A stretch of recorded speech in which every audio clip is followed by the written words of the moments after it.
Hi, welcome to Akshita vlog. നമ്മൾ ചെയ്യുന്നത് നമ്മൾ പ്രവാസികളാണല്ലേ. നമ്മളൊക്കെ once in a month 2 weeks in a while അങ്ങനെയൊക്കെ ആയിരിക്കും പുറത്തു പോവുക. നമ്മൾ മേടിക്കുന്ന സാധനങ്ങൾ അപ്പോൾ അത് കുറച്ച് എക്സ്പീരിയൻസ് ഒക്കെ ഉള്ളവർക്ക് അറിയാം കേട്ടോ, എങ്ങനെയാണ് സ്റ്റോർ ചെയ്യേണ്ട കാര്യങ്ങളൊക്കെ. നോർമലി ബിഗിനേഴ്സിന് എന്താണ് ചെയ്യേണ്ടതെന്നാണ് ഞാൻ പറഞ്ഞുതരാൻ പോകുന്നത്. നമ്മൾ ഇതിപ്പോൾ നല്ല ചാളയായിരുന്നു വാങ്ങുമ്പം, ഇപ്പം ക്ലീൻ ചെയ്ത് വന്നപ്പോൾ ഇങ്ങനെയാണ് ഇരിക്കുന്നത്. നമ്മളിത് നല്ലപോലെ വെള്ളത്തിലിട്ടിട്ട് കഴുകി അതിൻ്റെ ഉള്ളിലുള്ള എല്ലാം എടുത്ത് നമ്മൾ കളയണം കേട്ടോ.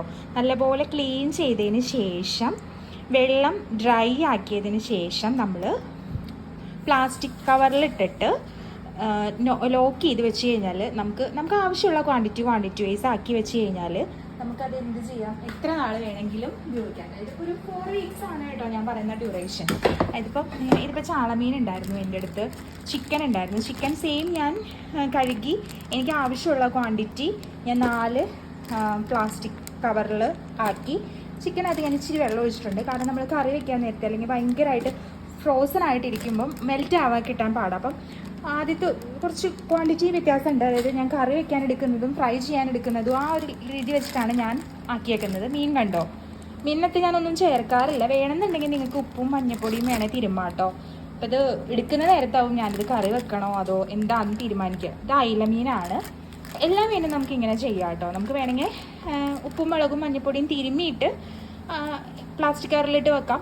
അത് ആവശ്യമുള്ള ക്വാണ്ടിറ്റിയെ നമ്മളെടുത്ത് വെക്കാവുള്ളൂ. കാരണം ഒരിക്കൽ ഇത് ഡീപ് ഫ്രീസ് ചെയ്ത് കഴിഞ്ഞാൽ പിന്നെ ഫ്രീസ് ചെയ്യുന്നത് നമ്മുടെ ഹെൽത്തിന് ഇഞ്ചുറിയാണ്. നമ്മുടെ ഒരു കോമൺ കിച്ചണാണ്, അതാണ് കേട്ടോ. ഇങ്ങനെ നമുക്ക് ഇറച്ചിയായാലും ഫിഷുകളായാലും എന്ത് തരം ഫിഷ്, ഇപ്പം ചെമ്മീനാണെങ്കിലും ഒക്കെ നമുക്കിങ്ങനെ കീപ്പ് ചെയ്താൽ മതി കേട്ടോ. എന്നിട്ട് നമുക്കൊരു ഇത് ഓൾറെഡി നമ്മൾ കവേർഡ് ആണല്ലോ.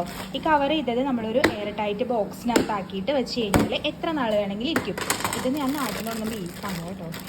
ഞാനിങ്ങനെ കീപ്പ് ചെയ്തിട്ടുണ്ട് ഇതിനകത്ത്. അത് എത്ര നാൾ വേണമെങ്കിൽ ഇരുന്നോളും കേട്ടോ, അതും ചീത്തയാവത്തില്ല. ചിക്കനാണ് നമ്മൾ ഇതിനകത്ത് വെക്കുന്നത്. ആദ്യം നമ്മുടെ ആവശ്യമുള്ള ക്വാണ്ടിറ്റി അനുസരിച്ച് ആക്കുക എന്നാണ് ഇതിൻ്റെ പ്രധാനപ്പെട്ട കാര്യം. പിന്നെ നമ്മൾ വേസ്റ്റ് പാർട്സ് ഒന്നും ഉണ്ടെങ്കിൽ വെക്കാൻ പറ്റില്ല, കാരണം അതിരുന്ന് കഴിഞ്ഞാൽ ചീഞ്ഞ് കഴിഞ്ഞ് കഴിഞ്ഞാൽ അതിൻ്റെ ഒരു സ്മെല്ലെടുക്കും.